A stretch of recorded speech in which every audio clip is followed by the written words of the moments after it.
അസ്സലാമു അലൈക്കും. എൻ്റെ നാമങ്ങൾ വിളിച്ച് പ്രാർത്ഥിച്ചാൽ അതിനുള്ള ഉത്തരം ഞാൻ നൽകുമെന്ന് നമ്മുടെ അല്ലാഹു തന്നെ പറഞ്ഞിട്ടുണ്ട്. അസ്മാഉൽ ഹുസ്നയിലെ ഓരോ നാമങ്ങളും വളരെ വിലപ്പെട്ടതാണ്. നമ്മൾ വിചാരിച്ചാൽ പെട്ടെന്ന് പഠിക്കാൻ കഴിയുന്നതാണ്.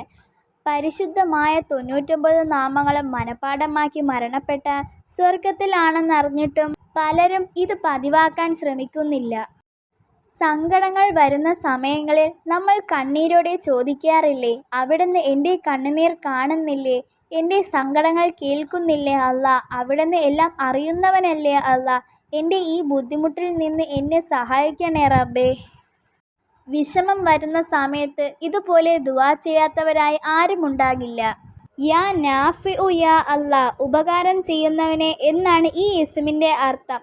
നമ്മൾ എത്ര പ്രയാസത്തിലാണെങ്കിലും ബുദ്ധിമുട്ടിലാണെങ്കിലും വിഷമത്തിലാണെങ്കിലും എന്തെങ്കിലും പ്രശ്നത്തിൽപ്പെട്ട് കിടക്കുന്നവരാണെങ്കിൽ ഈ ഇസ്മ ചൊല്ലി പ്രാർത്ഥിക്കുകയാണെങ്കിൽ ആ കാര്യത്തിൽ അല്ലാഹുവിൻ്റെ സഹായമുണ്ടാകും. നമ്മുടെ കാര്യം എളുപ്പമായി തീരുകയും ചെയ്യും. ഈ ഇസ്മ പതിവാക്കിയാൽ ജീവിതത്തിൽ വിജയമുണ്ടാകും. എല്ലാ കാര്യത്തിനും സന്തോഷവും സമാധാനവും ഉണ്ടാകും.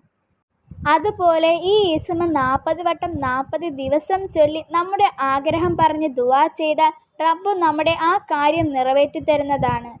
സർവശക്തനായ ഏക ഇലാഹിൻ്റെ സഹായമില്ലാതെ ഒന്നും തന്നെ നേടാൻ കഴിയില്ല.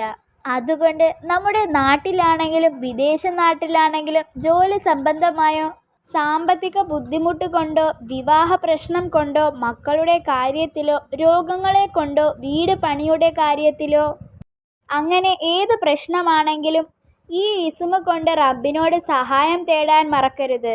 നമ്മൾ കുടുങ്ങി പോകുന്ന ഏത് സമയത്തും ഈ ഇസ്മ കൊണ്ട് അല്ലാഹുവിനോട് സഹായം തേടുക. തീർച്ചയായും ആ കാര്യം നടക്കും. ഇൻഷാ അല്ലാ. അല്ലാഹു നമ്മുടെ എല്ലാവരുടെയും ഹലാലായ ആഗ്രഹങ്ങളും ഉദ്ദേശങ്ങളും നടത്തി തരുമാറാകട്ടെ. ആമീൻ യാ റബ്ബൽ ആലമീൻ. അസ്സലാമു അലൈക്കും.